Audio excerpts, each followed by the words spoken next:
Every day we make hundreds of decisions. Most of them happen so quickly that we don't even notice them.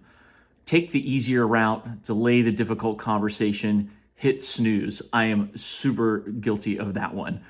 We check our phones, we tell ourselves we'll start tomorrow. And none of those choices seem significant on their own, but over time, they quietly shape the direction of our lives. So today, let's explore why our brains are drawn toward comfort and why the easiest choice today often becomes the hardest consequence tomorrow. One of the biggest misunderstandings in self-improvement is the idea that we're simply lazy. Most of the time, we're not. We're efficient. Our brains evolved to conserve energy. For most of human history, wasting calories could mean not surviving.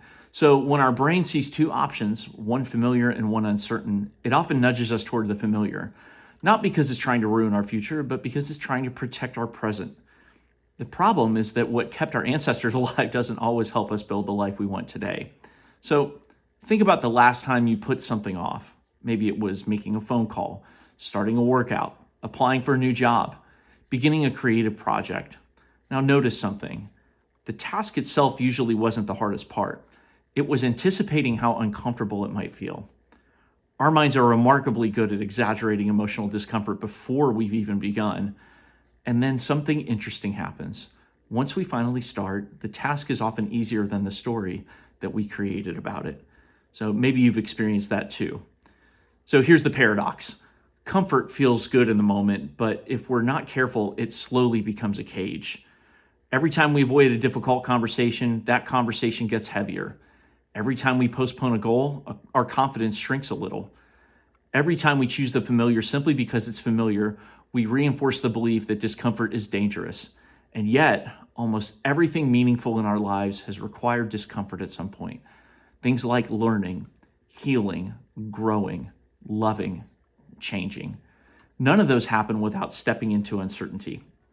Now, I've noticed something important about myself. Whenever I have something that needs to get done, my brain suddenly becomes fascinated by everything else. What you don't see right off the picture here is the trash that needs taken out, the dishes that need done, and the carpet that needs vacuumed, all of which I'm going to force myself to do after recording this video.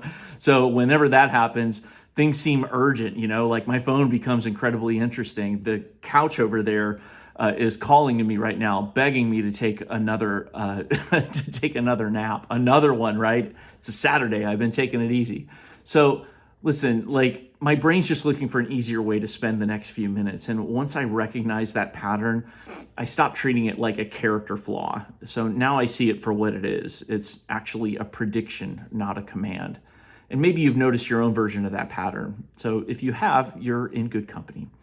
So here's today's lab experiment. The next time you catch yourself avoiding something, don't ask, how do I feel? Just ask, what am I trying to avoid feeling? There's a big difference. Sometimes the answer is embarrassment, sometimes uncertainty, sometimes failure. But once you name it, it often loses some of its power. Discomfort isn't always a sign that we're on the wrong path. Sometimes it's evidence that we're standing at the edge of growth. So again, choose one small uncomfortable thing you've been avoiding, like the trash, the dishes, or the vacuuming, or whatever you've got going on in your world today, and do it before the day's over, not to prove anything, just to collect one more piece of evidence that you're capable of more than your fear predicts. So thanks for spending some time with us here today in the Better Everyday Lab. I'm Dana, and this is the lab assistant Spruce, and we wish you much love and peace.